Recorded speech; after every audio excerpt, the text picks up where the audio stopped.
This final storytelling, media, marketing, and communications session is about what to say, what not to say, and addressing misconceptions. It has been absolutely fascinating for the outreach that I'm sure I'm not the only person who runs into educated people who have lots of misconceptions about what actually is going to be happening. And so noting those kinds of things were really important, and getting the answers, the easy answers. At least Rick Feinberg will make that easy as we are countering the misconceptions and misinformation. Kate is going to talk about storytelling, totality storytelling, and reminds us all not to forget the wow. That really is an encapsulation, but there's a lot to there that she's going to unpack. David Martin Davies is going to speak about communicating safety and preparedness, I guess specifically on the radio, as is Scott Fibrish is going to talk about how to speak media. Rick.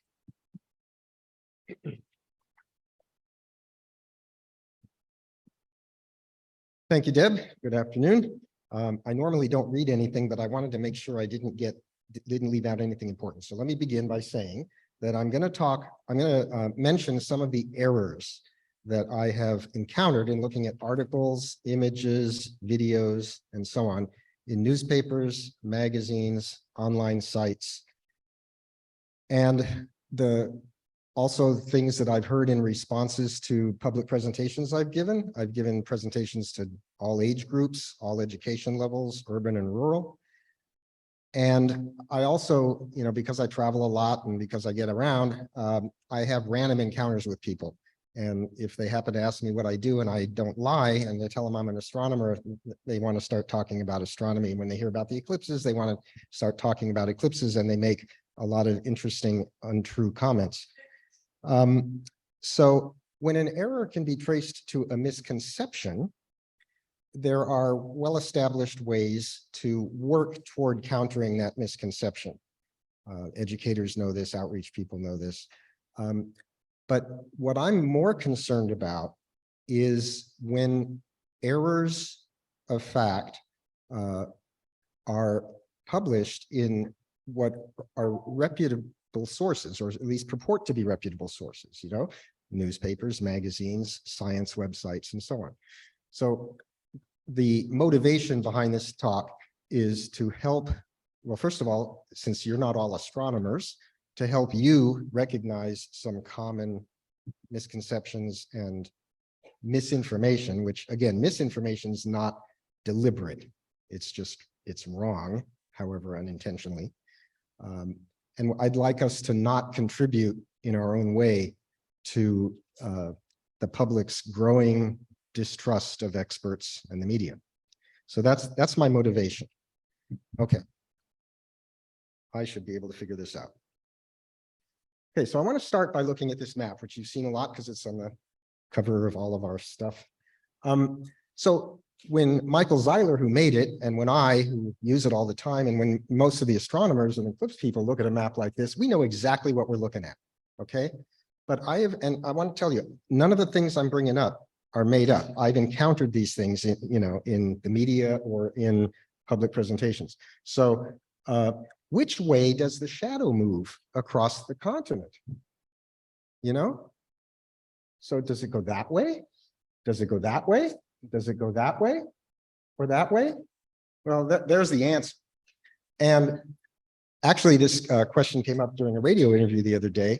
It was a call-in show. David Martin Davies was the host. And the caller said, why does the shadow move the way it does? I don't know if you know this, but it's because it's following the motion of the moon in its orbit, okay? That's what's making the shadow move the way it does. Why does it go down for one eclipse and up for the next 6 months later? Because the moon's orbit is tilted. And so for one eclipse, the moon's moving down, and for the next one, 6 months later, it's moving up with respect to the plane of the Earth's orbit. So there's a lot of information encoded in there, but I've seen images and I've seen animations showing it going the other way, okay? So you should know. And if anybody asks you now, you can give the answer. Okay, there's unbelievable confusion among what is the moon, what is the sun, and what is an eclipse, and what are the phases of the moon. And there are countless websites out there. Many of these are new sellers of eclipse glasses who are just looking to make a buck, and they don't know anything about the sky. Can you identify which of these images is the moon, which is the sun, which is both, and which are eclipses versus phases? You probably can. Most people don't seem to be able to. So those are the phases of the moon. How long does it take to go from one, through the whole cycle? A month, right? Takes a month. Okay. Which way does it go? Right to left or left to right? Ooh, a little stumpy. It's from right to the left. In the northern hemisphere. How do you know it's northern hemisphere? Because the orientation of the moon. Okay. Total lunar eclipse. There are lots of solar eclipse websites that show total lunar eclipses. It's sad. I do my best to point it out when I can. And of course, total solar eclipse. Now, some of these things look alike, right? Some of these things look alike. How many pictures of the new moon do you see? How many images of the new moon? 4. 4. You've got the new moon against the sun at the top. You've got the new moon against the sun at the bottom in the middle. Okay. And you've got the 2 new moons at the end of the lunar phases. Okay. Yeah. Yeah. Great question. All right. There's a whole article about this on our website, Shapes of the Sun and the Moon. Okay. To try to straighten it out. Okay. We often talk of the 3 different types of solar eclipses, or for the real hardcore people, there's a 4th type, but we're not going to get into it. And we talk about, you're going to have a total eclipse, or you're going to have an annular eclipse, or if you're outside the path, you're going to have a partial eclipse. Okay. We don't mean to be misleading when we say that, but it is misleading, because outside the path, everybody's going to have a partial eclipse. But inside the path, everybody's going to have a partial eclipse, followed by a brief annular or total eclipse, depending on the date, and then another partial eclipse. Why does this matter? Well, I'm going to explain that in a minute, but you don't want to say outside the path, you'll have one type, and inside the path, you'll have another. You want to tell them that outside the path, you'll have a partial eclipse, but inside you'll have an annular or a total with partial phases on both sides. Why is this important? It's important for safety reasons, as I'll explain. Here's how an annular eclipse transpires. See the partial phases. If you're outside the path, you don't get the middle image, you don't get the ring. This was brought up yesterday. Please don't say an annual eclipse will occur on October 14th. Now, I know nobody here would do it, but the reason I bring it up is because journalists who are guilty of it are probably just succumbing to the problems with autocorrect. But sometimes they're also succumbing to the problems caused by ignorant editors. So if you're a journalist, you need to watch for this, because when you see the proof of your article, you want to make sure it doesn't call it an annual eclipse. Okay. What you want to say is, all right, come on, is an annular or ring solar eclipse will occur on October 14th, because all people don't know what annular means, right? Okay, so here's how a total solar eclipse transpires. Same thing, partial phases, brief total. And if you're not in the path, you don't get any of that wonderful stuff in the middle. Okay, so why is it important? It's important for safety reasons, actually, because if you tell people, as I often do, that you need to use a filter at all times except during totality, then there's a good chance that they'll follow the instructions correctly. But if you don't, if you just say, oh, during totality, you don't have to look, I mean, you don't have to use protection, they might think that, well, I'm seeing a total eclipse, I don't need to use protection, and that's risky, right? You don't need a filter for totality, but you do need filters on both sides for the partials, and you need it at all times during the annular. And so if you tell somebody they're going to have a total eclipse, you need to be very clear that they're going to have partial phases, and they do need the glasses or some other kind of filter or pinhole projection or whatever it is. I see, even printed on glasses, I see never look directly at the sun without eye protection. And there are still people who say I don't think I'm allowed to take these glasses off during totality. That's one of the most common misconceptions. And it comes because it's reinforced by this misinformation, which is printed on a lot of eclipse glasses. So when I'm approving eclipse glasses to be listed on our supplier site, I'm telling people, I really wish you hadn't said that. And for people who are sending me designs and saying, is this going to pass muster? I always correct it. I just did it again yesterday. So you tell them, except during totality, don't look directly at the sun without eye protection. You got to give that qualifier. Okay, so after 2017's eclipse, NASA did a survey through the University of Michigan that talked about how many people witnessed the eclipse, and it was huge numbers and everybody loved it. But the interesting thing here is that a lot of people traveled to increase the level of totality, okay? And in fact, only 31% of them traveled into the path, okay? Well, there is only one level of totality, right? Just like there's only one level of pregnancy, right? I think the confusion came in part because there is a difference in how long totality lasts across the path, not along it too, but for different reasons, but across the path. What we meant to be telling people was they need to get into the path, and if they get closer to the center, totality will last longer. But somehow they just thought that getting close to the path is what mattered. It turns out you can actually get 80% of the duration of totality more than halfway to the edge. So you really don't want to stress this bit. You just want to tell people to get into the path. Don't try to stress that they need to go to the center line, because they really don't. So don't say outside the path, you'll have X% of an annular or total eclipse. Tell them they're going to have X% partial eclipse, okay? All right, I want to show this 2-minute video. It's something I created for our website based on a slide that I've been showing in other presentations.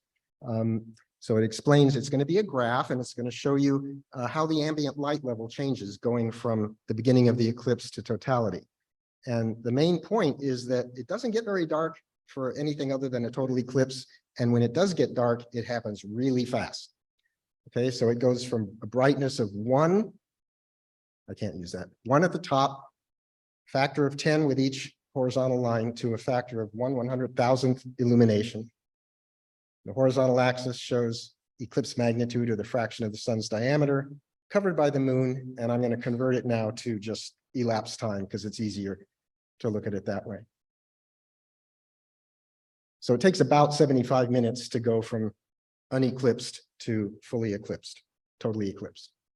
All right, so let's watch the brightness level change. So now we're almost an hour in, and you'll notice that we're only about 4 or 5% down. And there's a consensus among eclipse chasers that you really don't notice anything until about 3/4 of the sun is covered. And that's because your eyes are adjusting very slowly. The pupils are dilating ever so slowly, and they can keep up with that change. Okay, but once it gets to about 75%, you're as dilated as you're going to get in daylight. And now you're going to start to notice the change. And even at the annular eclipse, it's only about 10% as bright as a bright sunny day. And it gets darker than that in heavy cloudiness. So it's really nothing special in terms of darkness. But look at that last couple minutes. The bottom falls out. Brightness fades by another factor of 100, even 1,000. And if you are not in the path, you miss that. And you wonder, well, you'll see even at 99 point something, sure, it's going to get dark, but it's not going to get all the way dark. There's still a factor of 100. And you're going to miss all that stuff if you don't get in the path. All right. So you have to get into the path. And again, I don't say you have to get to the center line. You just have to get into the path. Okay. So a few more things not to say. Don't say that an annular eclipse or a total eclipse is a rare event, because it's not. One happens, there's a solar eclipse every 6 months, and there's a total eclipse or an annular eclipse on average once every couple of years. So, do tell them that what's rare about it is that it's coming to you. Okay, it's rare to have it in any particular spot. If you were to park yourself in San Antonio after this eclipse in April and wait for the next one, you're probably going to be waiting several hundred years.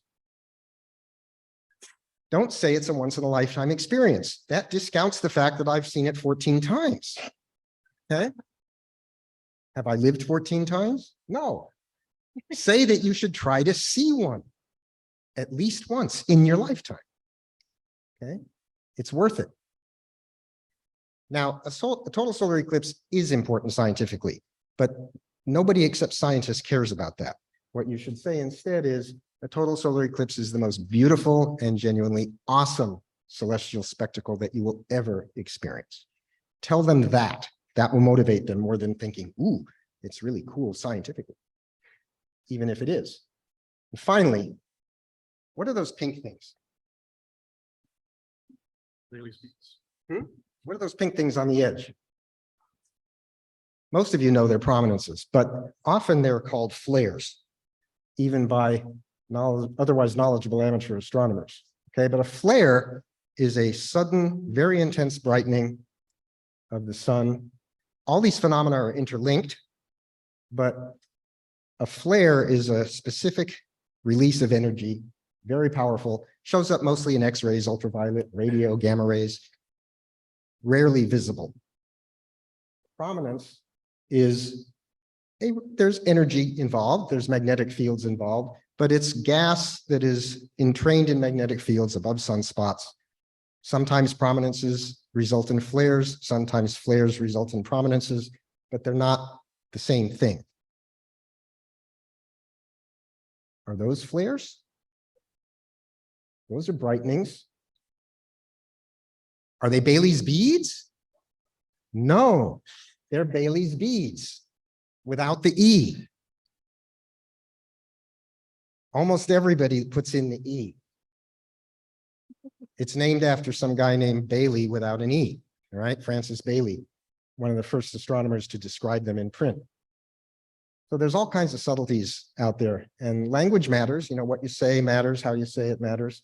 And so I'm just asking you to be aware of all of these things, because those of us who've been doing this for years, we know how to interpret what we hear and what we see. But for the people, the vast majority of people who are going to be experiencing a solar eclipse, and especially an annular or a total for the first time, they can get confused. And sometimes they'll get wrong ideas about what to do. And the most important thing is that we want them to be safe. So let's make sure we say what we mean. And I think that's it. Yeah, that's it. There's my contact info.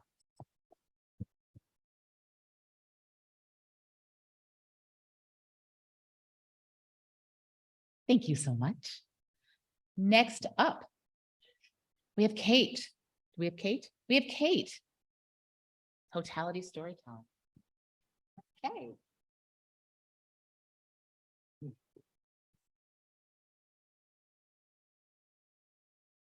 Thanks, Rick. Actually, that was really informative and useful for everyone.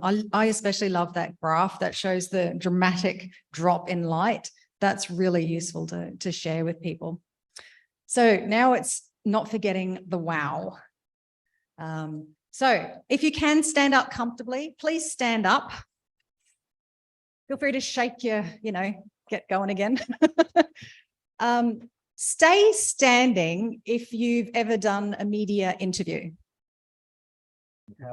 If you have done a media interview, stay standing.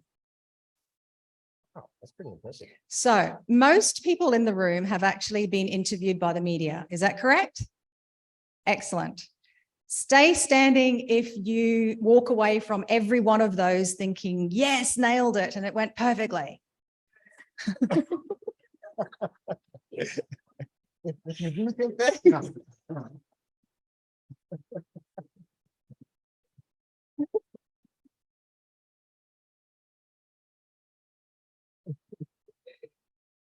We have a few. So there's Rick, Letitia, Angela.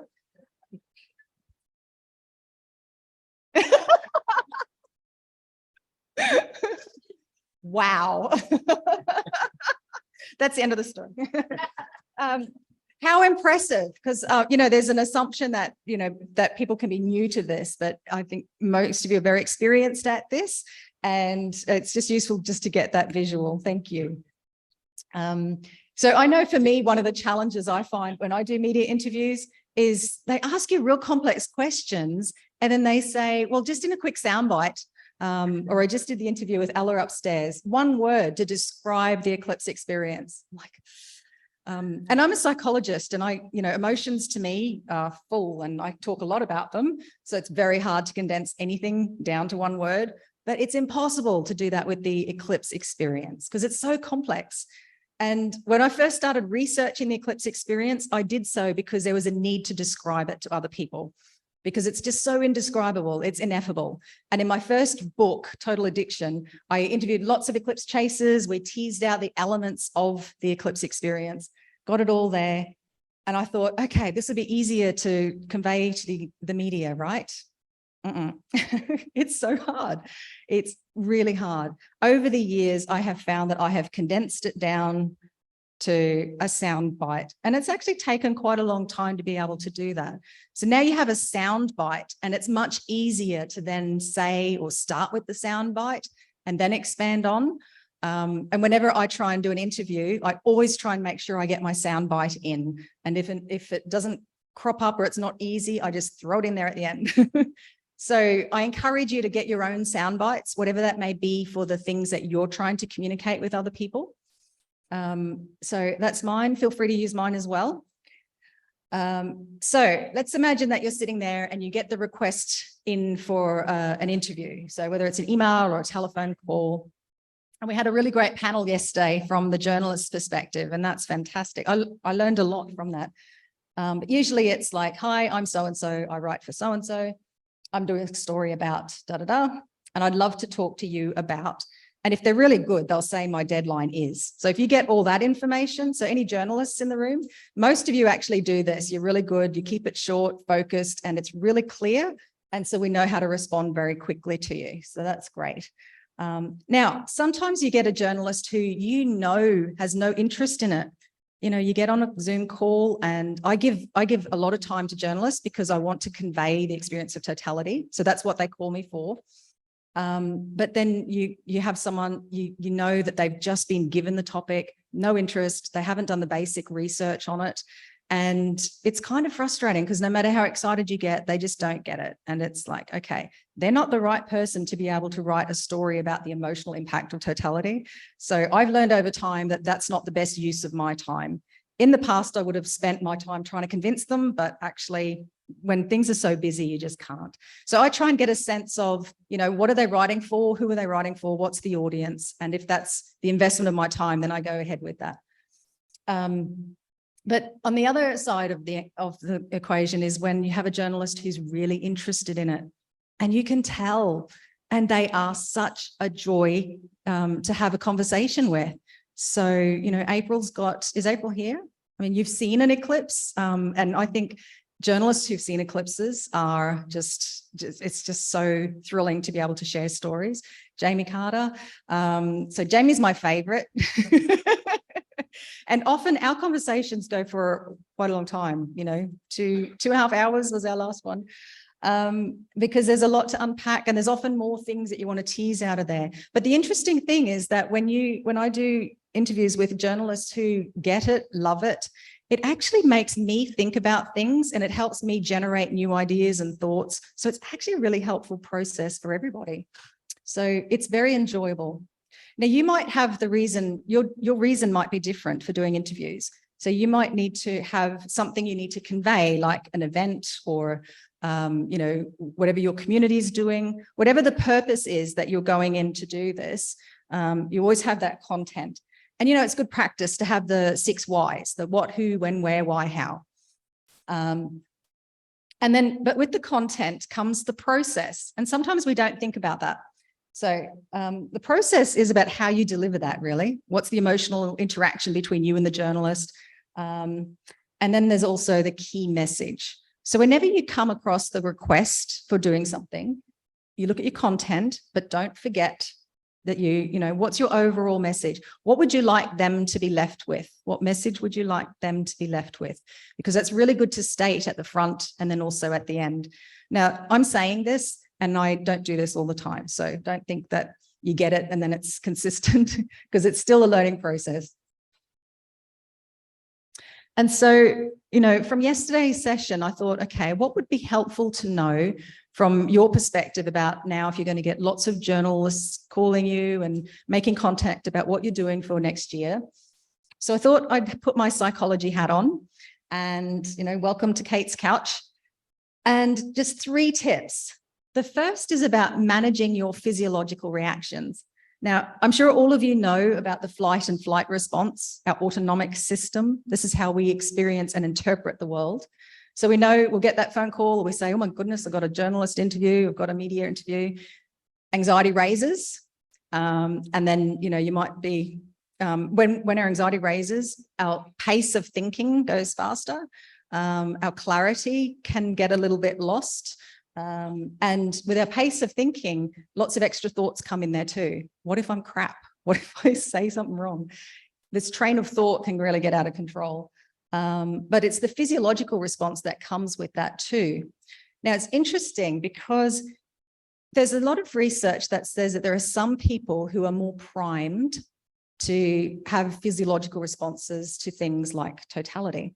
So, for example, any eclipse chasers in the room, can you break out into goosebumps during totality? Put your hand up. Goosebumps. Oh, chicken skin? Yeah, no, we just didn't hear what you said. Oh, Goosebumps. sometimes it's a cultural thing. I don't look at my skin during totality. So there were a few hands up. Hands up if you're someone who can get goosebumps just by talking about something that's exciting. Wow. Okay. Actually, can I take a photo of that? I'm a psychologist. Hands up if you get goosebumps talking about things. Actually, I'm just going to do a video. Pan around. This is goosebumps of just doing everyday life. Hands up if you can do your goosebumps at will. Hands up if you can elicit goosebumps at will. I saw Dawn at the back. James. On myself? Yeah. Yes. Okay. We know who you are now. But yes, on yourself. So some people are just really primed and we can elicit goosebumps by ourselves. Having a certain train of thought, a conversation, some people are just really primed. Other people aren't. So because I'm someone who gets goosebumps all the time. And I always thought everyone did. And some people don't. And also some people are actually just more expressive emotionally. We're a bit more animated when we talk. Other people aren't. They're a bit more suppressed and their emotions are down a little bit. So I can't see the Sweetwater gang. Where are you? Put your hands up. Oh, they left. Okay. Life and soul of the panel yesterday, right? High expressed emotion, that's really good. And that's appealing. When you have someone like that and you're interviewing them, it gives you energy and then like a really good session comes out of that. And so when we have that high arousal, we tend to there's a few strategies that we use. So we either dissociate. So any dissociators in the room, like you give a presentation and you just kind of check out. Yep. Other times you can detach from your emotions. You're still present, you're still thinking, but you can actually just detach. Other times people just suppress everything right down. But the danger of that is it can come across as very monotone. And here's one that I recommend. So it's tapping into your child mode. Now, I won't go too much into the psychology behind this, but most of the time we're in our healthy adult mode.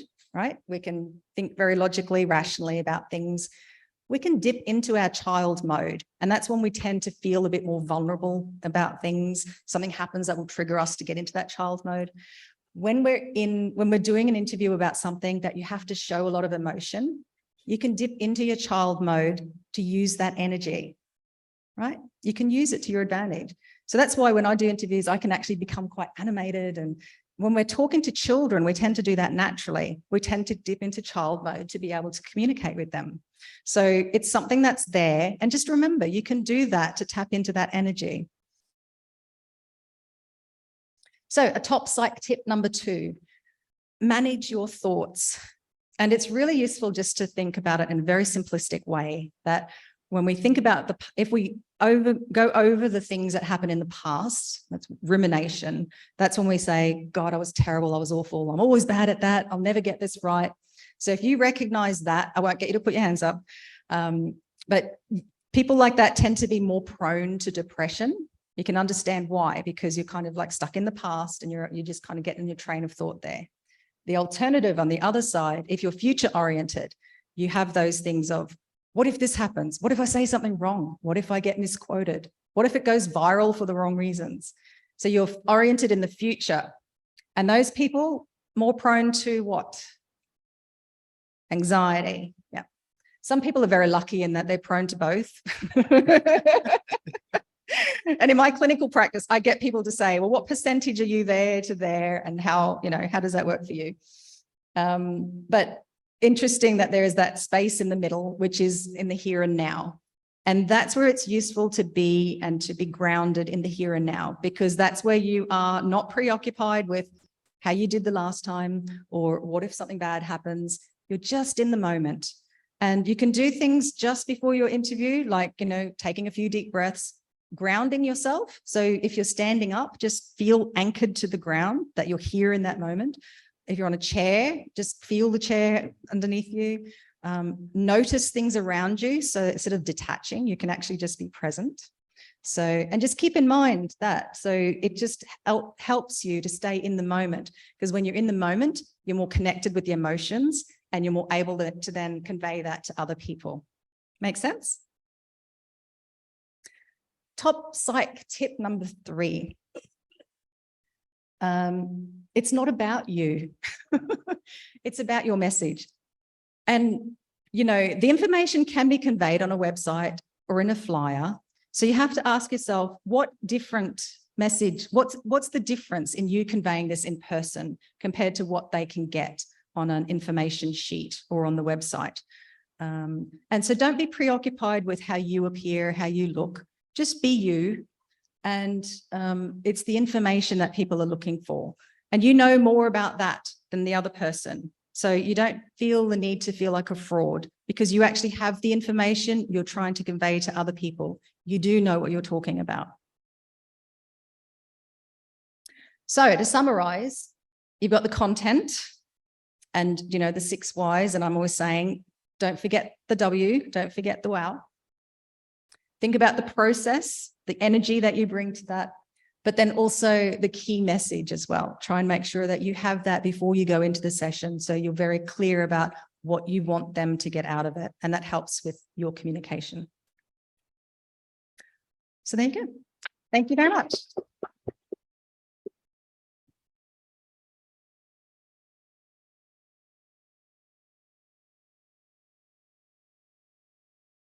That was wonderful. At lunch, actually, Scott Feibush had asked me, he did a little recorded interview with me for WXXI, our NPR affiliate. And he asked me, what was it, tell me some of the takeaways, tell me some of what you learned here.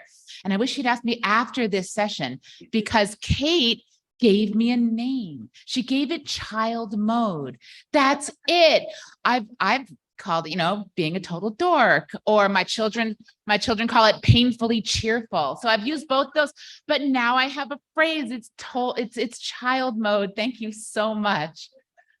Okay, the good news is I'll ask you again after. Thank you, Scott. No, but actually, if just to say, child mode is super useful for leading communities, right? Not just for TV, but for being that person who never gets out of child mode. When you say, I see you, I see what you did there, and you're excited about it, that's what glues a community together. That's the secret. Okay, coming up next, we have David Martin Davies, Communicating Safety and Preparedness. Looking forward to it. What? Maybe. Please. Thank you.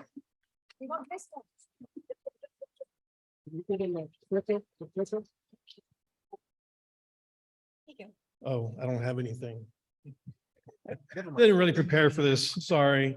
I'm here to talk about preparedness by not preparing. So yeah, I work for the local public radio station, and I have the daily call-in talk show. And the other day I had an emergency. My guest canceled me at the last minute.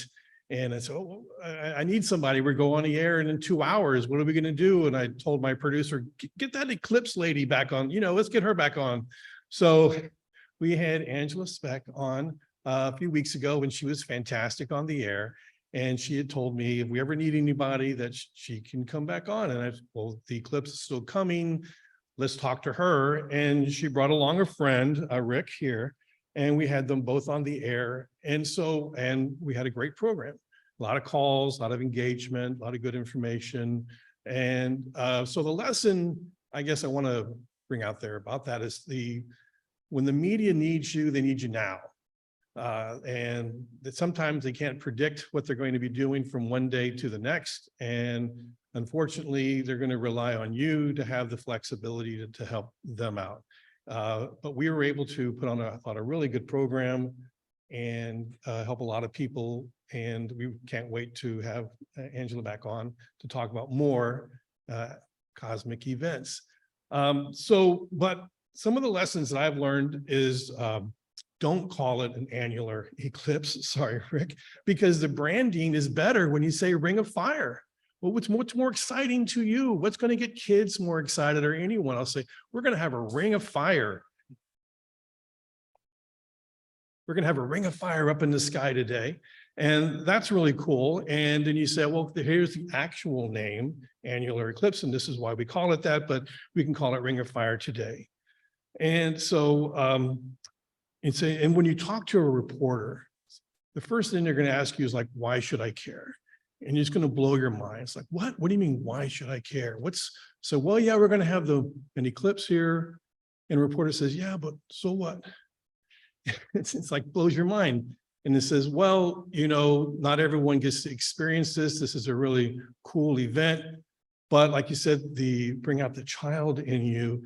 It is an opportunity really to excite kids about science and about the fact that we live in a giant clock.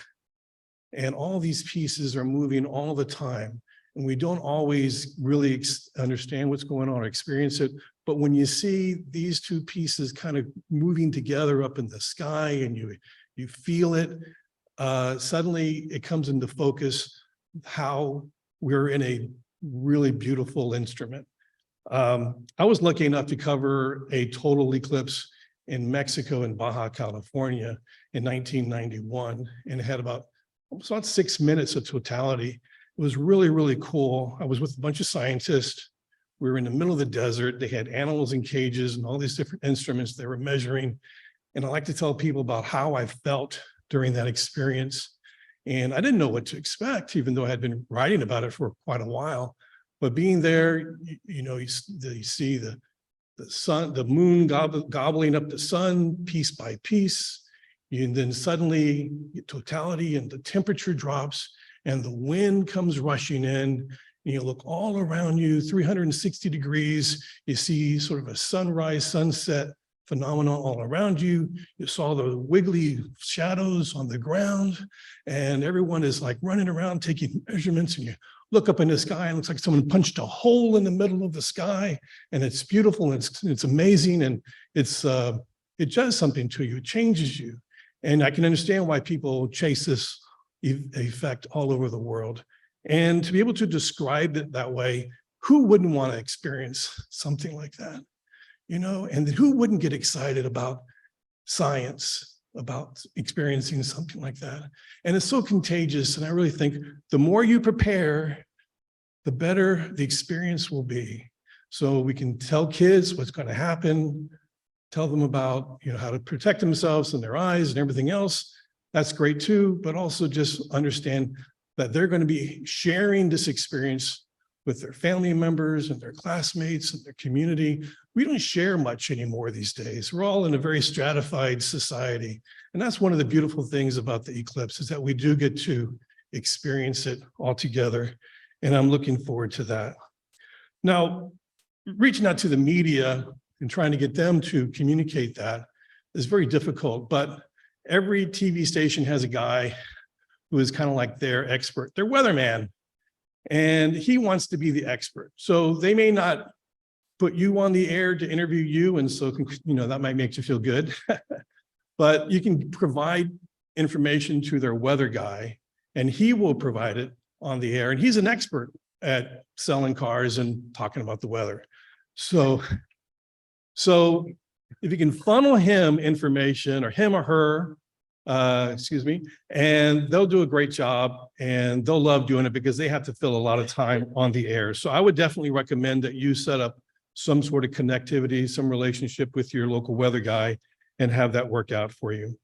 And so I just encourage everyone, another misinformation that we're having in Texas right now about the eclipse is that it's going to do something to our grid. I don't know if you've seen these stories in the newspapers.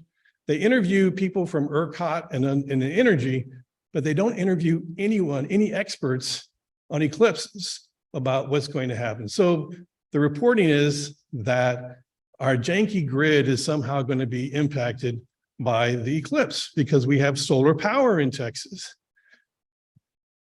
Now, Texans have a lot of anxiety about our grid, so it kind of feeds into that. And also there are a lot of people out there that want to try and knock down solar power. And so we need to provide better information that that's not going to happen. Our grid's going to be fine. You don't need to worry about that. It's going to be like a cloudy day for the grid. No big deal. So that's some information that we need to get clear out there. And, also, I used to really worry about this whole thing about don't stare into the sun during the eclipse. And that's why we have these really cool glasses. You want to use these and not these. Okay, these are my Ray-Bans. So these are awesome. And this is what people should use. But there's a lot of anxiety in the public. Don't look at the sun. Yeah, you don't look, but when we do research, I believe when they follow up with eye doctors, how many people actually damaged their eyes during the last eclipse, it's like 0. So I think we need to kind of back off on that anxiety and just really tell people how to enjoy it and not be freaked out by it. Anyway, that's all I got. Thank you.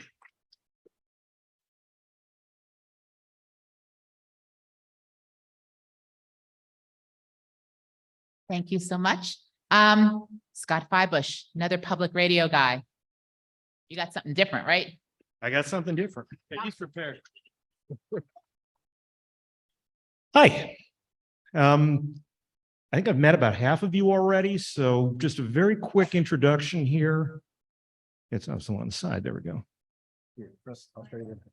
It's the one with on this side is the one with Oh, that one. Okay. There we go. So a real quick introduction about me for the half of you that I haven't met yet. I've been a journalist for a little over 30 years now. I started out a long time ago with hair in local TV news. Went into public radio about 20 years ago and have never looked back. I'm also a broadcast engineer. I'm a writer. I'm a media consultant. I've been a science junkie since I was 8 years old and consumed every book that Isaac Asimov ever wrote, which is a whole story I could tell you another time. I am also a stand-up comic and storyteller, which I think kind of informs a little bit about what I want to tell you today. I actually ripped up this whole presentation last night because everything was so good yesterday at the media panel, I would have just gotten up here and said, yeah, what they said. So it was a fantastic presentation, gave you a lot of basics. I really only have a couple of additional notes on top of that, kind of echoing some of what we heard yesterday and here today. Turnover, especially in commercial TV newsrooms, is worse than ever, which makes it hard for us to get a message out when the people that we're trying to deal with at TV newsrooms are gone just as you start developing a relationship with them. We turn over in my market, usually every 2 years, reporters end their contracts and move over. So it is difficult to find somebody to build the kind of long-term relationship that you want to have to tell this story effectively. My motto on this is seek the geeks, because like David said, you've got the meteorologists, but you also have other people at these stations, if you can find them, who are like us, who dig this stuff, who want to talk to you about it in depth. They may not always be in the newsroom. I went and visited David's station, Texas Public Radio, yesterday, and got into a whole long conversation in the administrative offices with a bunch of people who, it turns out, are really big eclipse geeks. And that's a great point of contact because they can point you to the right other people in the station and say, here's who you need to talk to help get the word out. I am biased about this, but trust public media. We are there in a lot more depth to help get the word out about stuff. A lot of us have talk shows where you can be a guest like Rick and Angela were the other day. And they're always looking for good topics to talk about. I'm going to have some of the Rochester contingent on our talk show the Friday before the partial eclipse, and it's really just a partial for us. The other thing to remember is that a lot of us, especially old timers in the media, are sick of covering bad news. I'm burned out after 30 years of doing this. I want to cover interesting stories that are not bad stories. And so this is a perfect pitch for a lot of those reasons, because it is inherently a good story. You know, we heard the discussion yesterday about, you know, going off the record. Nobody needs to go off the record in talking about this eclipse, hopefully. I hope, except for the part about the space lasers. Don't tell anybody about the space lasers. So it is a good story to pitch. It's an easy story to pitch. Something else that I was thinking about is that really there are sort of two categories of story that you're going to be pitching. And one of them is what I call a utility story. And these are the basics of, hey, schools are going to be closed for this. Here are the traffic impacts that we're expecting. Here's why not to stare directly at the sun. All the basics, right? And we're all pretty good at doing that. A lot of the training yesterday gave you a lot of really good basics for that. But there is also this much deeper story to tell. And I'm very grateful Kate kind of really got into a lot of this in her presentation, is that this is one of those rare stories where you can really sell inspiration to people, where we can really be sort of evangelists about this experience. Let me ask with a show of hands here, who here is experienced by which you've seen totality? Show of hands. Hang on, I'm going to take a picture of you all. You beautiful. You beautiful, beautiful. What was that? How cool. Now I'm super jealous. You got the double. So maybe what, 2/3 of you have seen it. So you know sort of what to tell people. For the third of you who haven't, this is a particular challenge because you haven't had this experience yet either. Oh, by the way, Jimmy really ought to have sun protection there. Eye safety, eye safety. There is skepticism to overcome. There is a tremendous, this was my newsroom chat yesterday. I was on Teams with the newsroom telling them, hey, I'm down in San Antonio. I'm going to be covering this. And we have one kind of cynical guy in the newsroom who literally wrote into the chat and said, yeah, it's going to get dark for a minute. And I wrote back to him and said, let's make an appointment, put it on your calendar for April 9th, and we're going to have lunch and you're going to tell me just how wrong you were. And so he has it on his calendar and he's still skeptical about it. You heard the story that Sarah told yesterday from Vincennes about the woman who's just not that into natural phenomena. So we have this skepticism to overcome. And this, I think, this for me is a challenge because I am a storyteller. All the different pieces of what I do are all about taking experiences and conveying them to people somehow in the form of words. And this is a hard experience to convey, as most of you know, except maybe if you're Kate, who does a phenomenal job at it.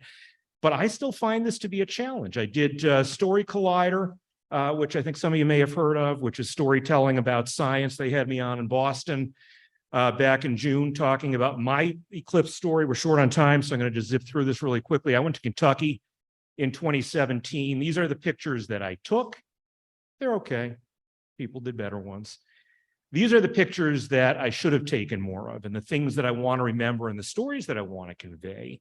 And, you know, again, like it says, it's all around you, it's under you, it's over you. And, you know, the stories that I want to convey and the stories that I'm trying to sort of get people to think about going forward are the stories of family and who you're with. That's my daughter. That's a much better picture than I took because she was actually looking around her. Smart kid. But the story that I told at Story Collider, and the one that I think is going to be the one that I remember, and the one I know we're going to be talking about in April, was actually just before the eclipse itself. We were in Marion, Kentucky. We stopped for lunch just as partial was beginning. People were starting to come out, and I had some glasses and was showing people what was going on. And as we were leaving to head over to the park, one of the locals comes out and says to us, and I quote, "Y'all have yourselves a good eclipse." And every time our family talks about what we're doing in 2024, this was a text with my daughter, we're going to end up with t-shirts, I guarantee it, that are going to say, "We had a good eclipse." And that is the story. I mean, my son and my daughter could be around in 2079 when there's totality near me again.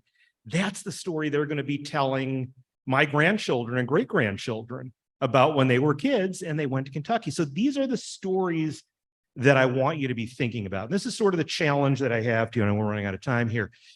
Do all your utility communication. You have to do it. It's important. You're serving the public with it. It's got to get done. People will cover it. But think about inspiration too, and think about the really unique ways that you can make this something that's going to be memorable for your community, and what the story is that you're going to tell that's unique to your community. We had, where are the Uvalde people? Are you guys here? Did they leave? They've stepped out. They've got this particular story that they're trying to tell about getting away from the sad things that happened there and bringing joy to that community. Everybody's got something there. And so think about, beforehand, ways that you can use the experts that you have in your community to win over skeptics.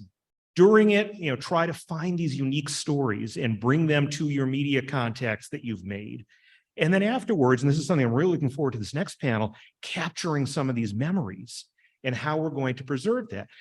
So think beyond traditional media. Find, we have to kind of be our own media now because a lot of this stuff has gone away. Our newspaper in Rochester is nearly dead. They're printed out of town the day after the eclipse. They will not have eclipse pictures on their front page because their deadline is too early. That's crazy. So find some of the other people who are new media in your community. Be your own media. Think beyond the visual, think beyond the day of and the day after. We're going to talk more. I know I'm looking forward to this panel about permanent storytelling. I'm really looking forward to capturing stories in my community and use the people who just had their hands up to help tell those stories as best we can. Find those people in your community and put them out there. I actually am not, I told my newsroom, I said during day of, I can do stuff in the morning. I am not working for you live during the eclipse. This is my time because, okay, it's not once in a lifetime per se, but it's once in a lifetime that I can sit right there in my backyard and watch totality. This was April 8th this year. Those clouds are going to get out of the way in Rochester. I promise. We got 200 seconds. How am I going to use them? I'm going to watch my dog watch the eclipse for one thing. But these are some of the things I'm thinking about. Happy to have a lot more conversations with all of you and to help out wherever I can in helping you tell those stories. And if you want to reach out to me, that's where I am. Thank you so much.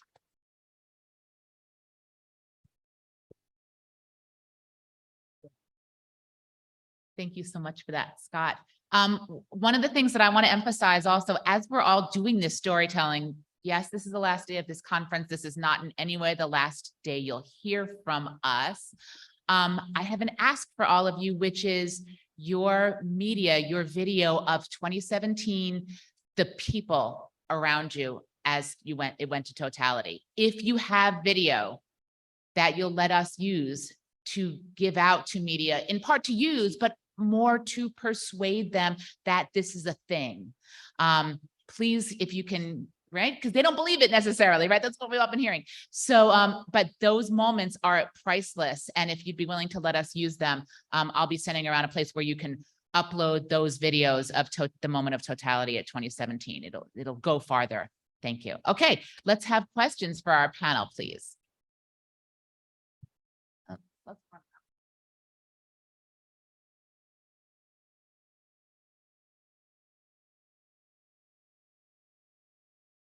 So I have two things. First, I have a question, or not a question, but a comment on, I think it was Rick that was talking about the misconceptions. And I saw my first total eclipse back in 2017. And actually, And, being an astronomy educator, you'd think I'd know all about it and everything.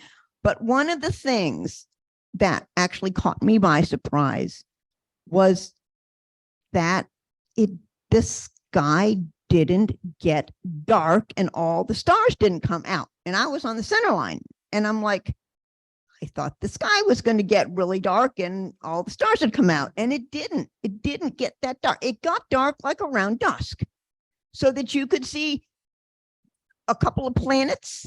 Maybe you can see a couple of bright stars, but you're not going to see all the stars in the sky. And that was the impression I had gotten before then.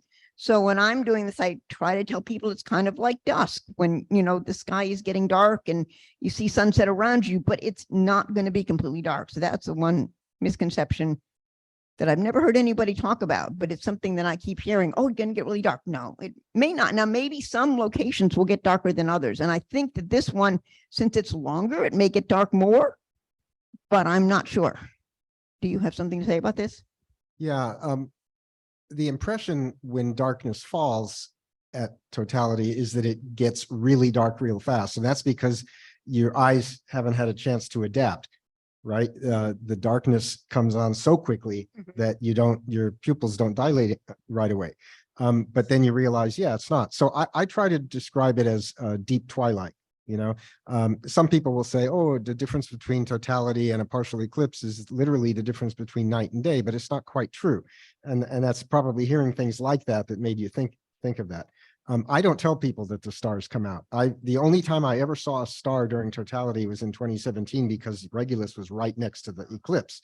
But otherwise, you see a couple of bright planets, if there's a couple of bright planets, and that's about it. Yeah, and I think this year it's going to be good. They're all going to be lined up, several of them. Yeah. Yeah.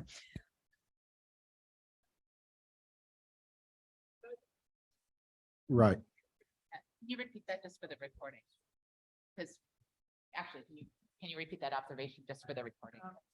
I beg your pardon. Sorry, there's a difference between the way your camera sees and your eyes see. So in photographs, it looks a lot darker. So maybe that leads to the misconception around the darkness. And I always say it's bright as a full moon night, because then people could go out and check it and see that it's the brightest stars and planets.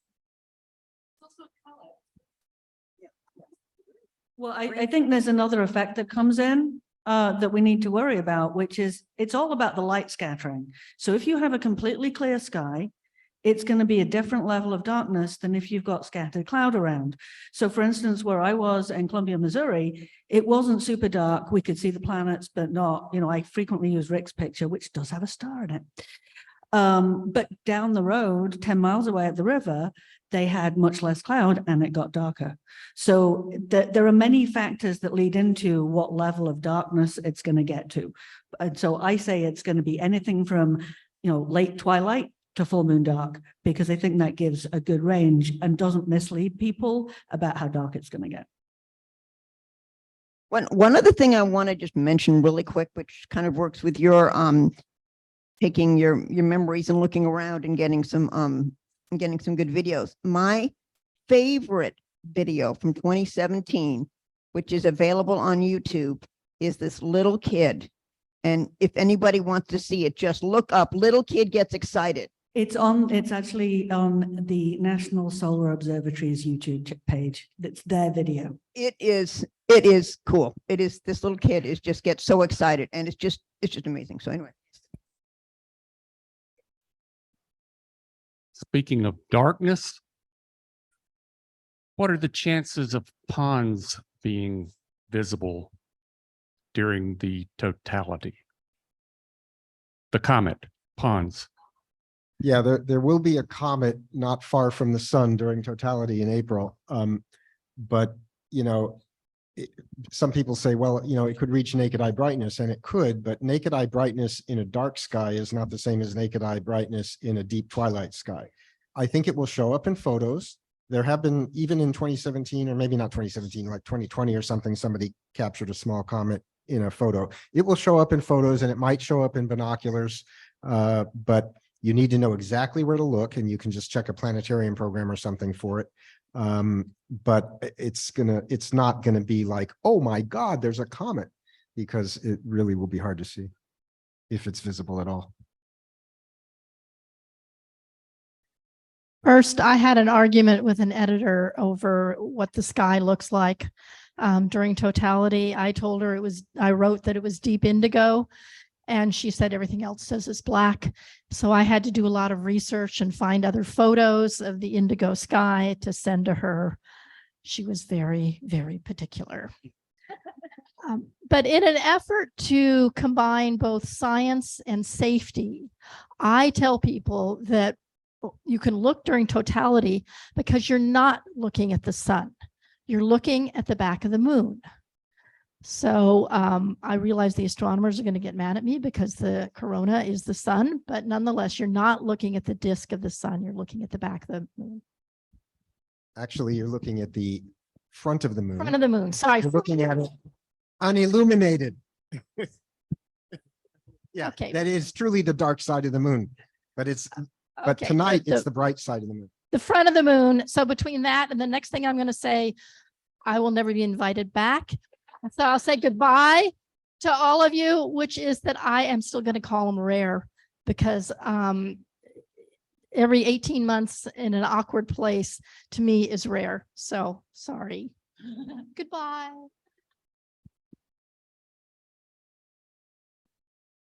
Really have time for just one more question or observation if there is one for this. It's really hard to let this panel go, but all right, everybody. We have a brief intermission. At 1:45, we're coming back to what's next from 2024 to 2045.